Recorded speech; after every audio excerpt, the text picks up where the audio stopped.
Just as I was getting dressed to visit my son for dinner, my lawyer's message popped up. Urgent, call me immediately. I called, and his words about my daughter-in-law changed everything. 6 months ago, I thought I was the luckiest mother-in-law in America.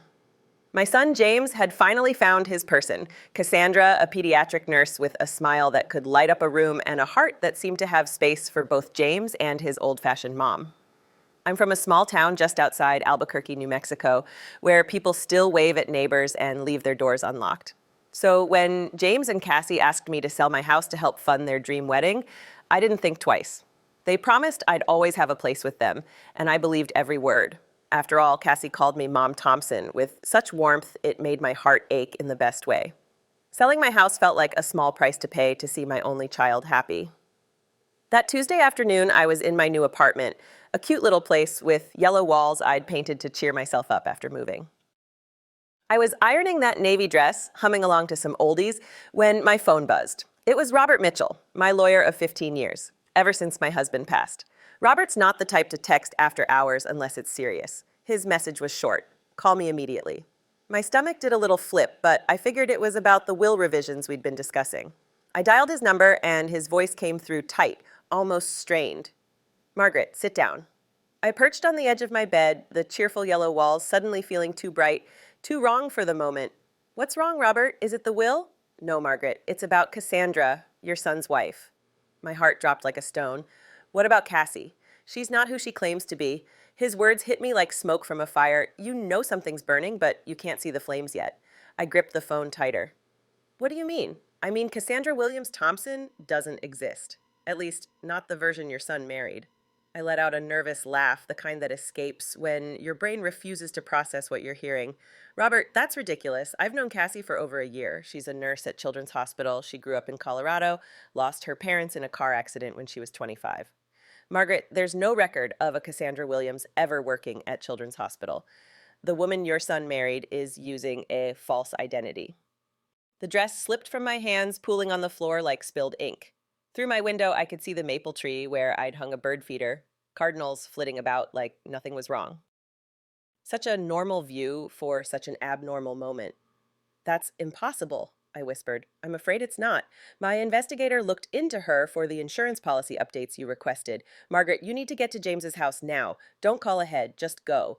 I don't remember much about the drive to James's place. My hands were shaking so bad I could barely hold the steering wheel. All I could think about was how much I'd loved Cassie. Maybe too much.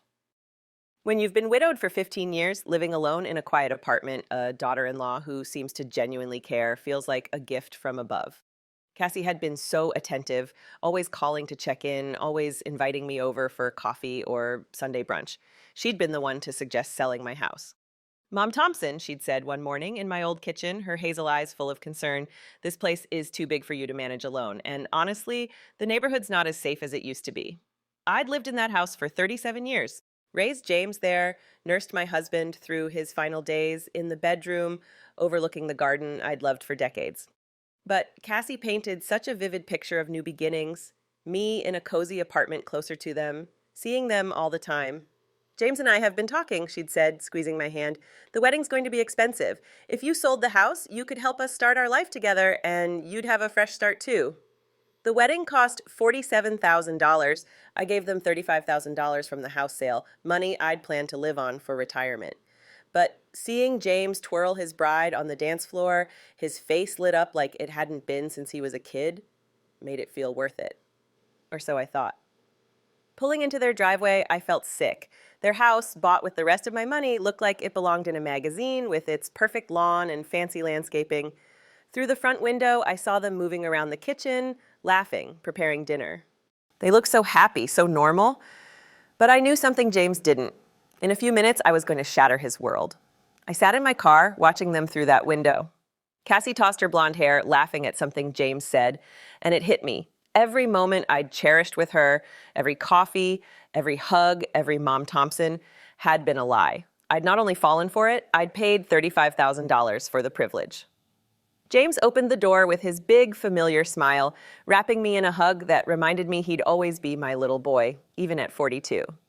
Mom, perfect timing. Cassie's making her famous lasagna, but as he stepped back, I noticed something new.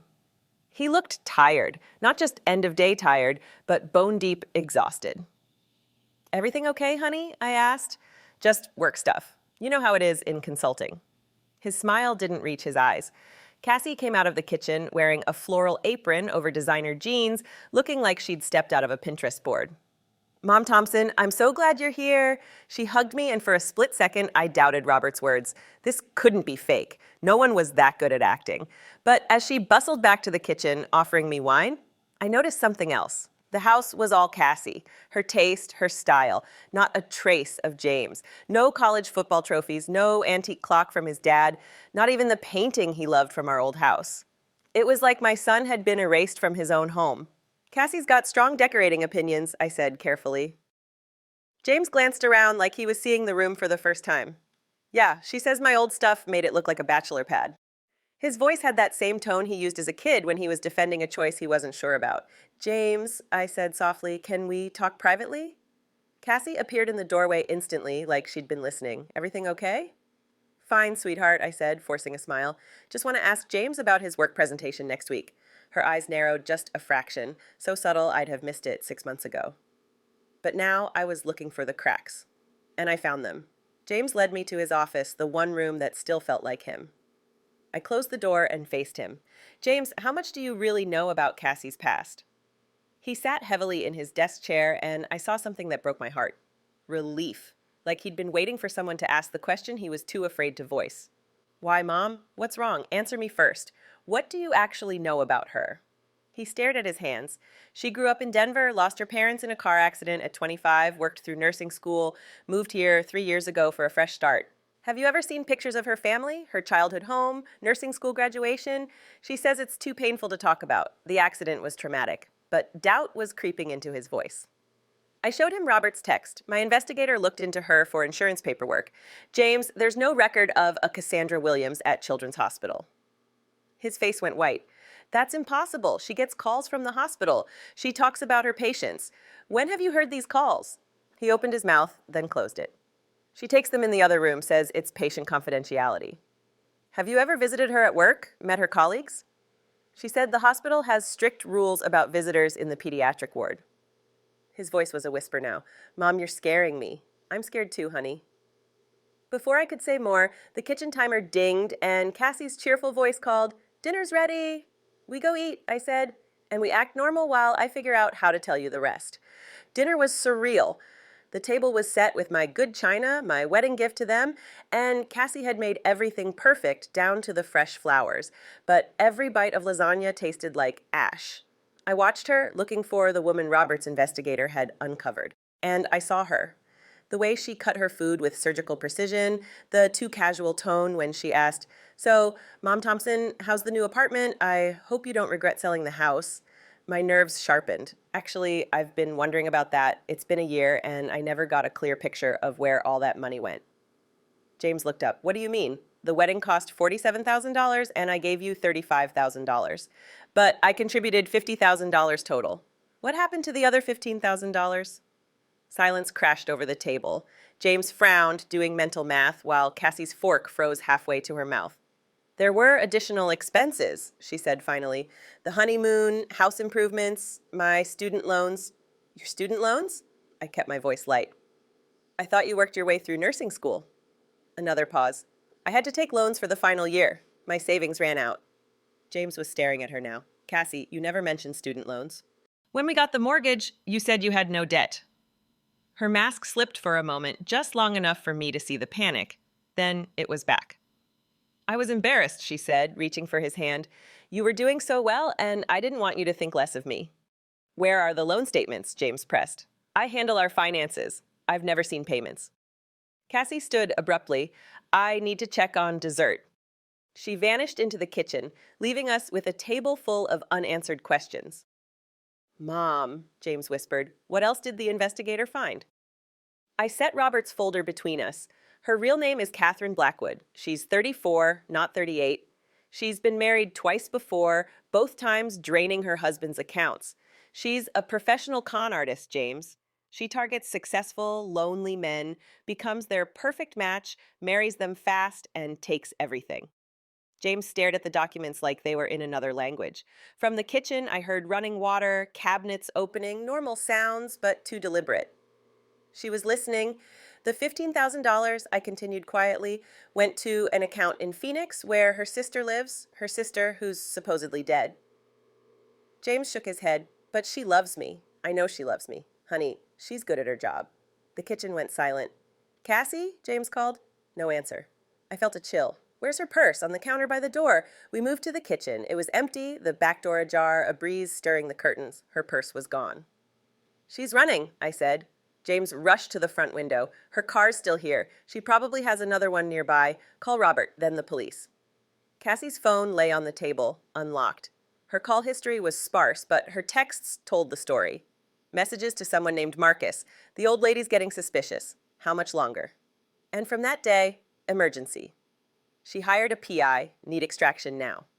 I showed James screenshots of his bank statements, insurance policies, all saved on her phone. She's been documenting your assets, planning her final move. He sank into a chair. How long was she going to wait? I think until she got you to name her as your life insurance beneficiary. She mentioned that last week, didn't she? He nodded, dazed. She had the forms ready for after dinner. The police arrived, but Cassie was long gone. Detective Rodriguez, a sharp-eyed woman my age, examined the phone.